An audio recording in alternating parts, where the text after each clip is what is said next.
It could be said that philosophy serves as an introduction to science.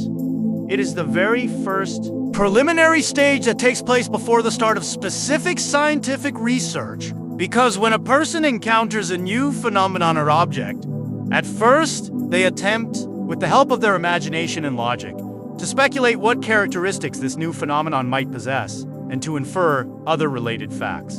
Based on this, hypotheses are formulated, which must be tested later through appropriate scientific research. In addition to its potential applications in scientific research, engaging in philosophical speculations also provides direct benefits to the person who creates them, as it acts as a form of mental exercise, thereby enhancing one's intellectual capabilities, as well as the brain's performance and efficiency. In short, the ultimate goal of creating philosophical speculations is to facilitate and accelerate, as much as possible, the development of various new tools and methods that would make living conditions as comfortable as possible, thereby making people as happy as possible.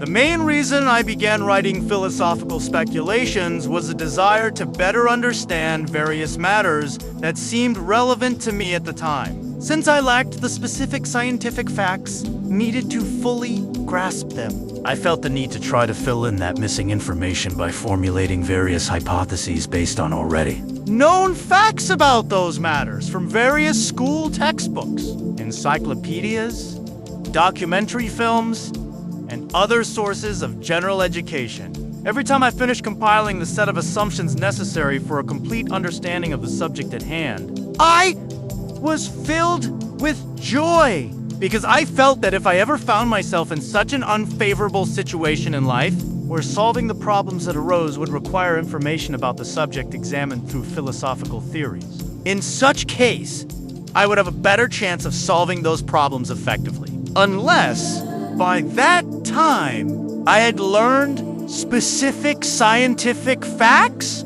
that would overturn those assumptions and, in turn, further increase the likelihood of successfully extricating myself from that unfavorable situation.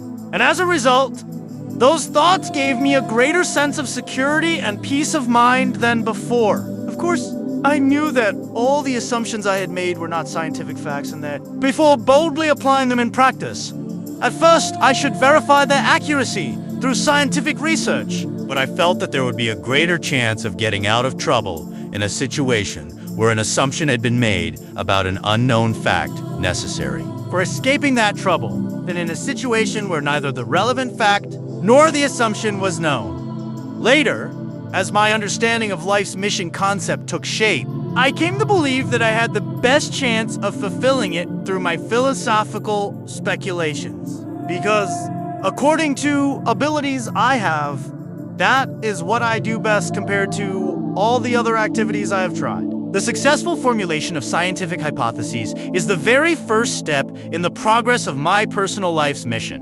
Later, in order for this mission to be effective, all of these hypotheses will have to be submitted to scientific research organizations, which would verify their accuracy and, if successful, recognize them as scientific facts. Even partially correct assumptions could give some benefit if scientists use some of the information from them to develop their own, more accurate assumptions. Then various inventors and other specialists could use these new facts to create various new tools and methods that would allow certain human needs to be met even more quickly and effectively than before, thereby contributing to the improvement of society and the enhancement of people's well-being. Furthermore, certain philosophical theories could even help ordinary people in solving various life problems if they cannot find the necessary scientific facts in readily available information sources, or if they are unable to form a sufficiently trustworthy opinion on how to solve those problems. Moreover, reading philosophical speculations can inspire and motivate readers to try creating their own hypotheses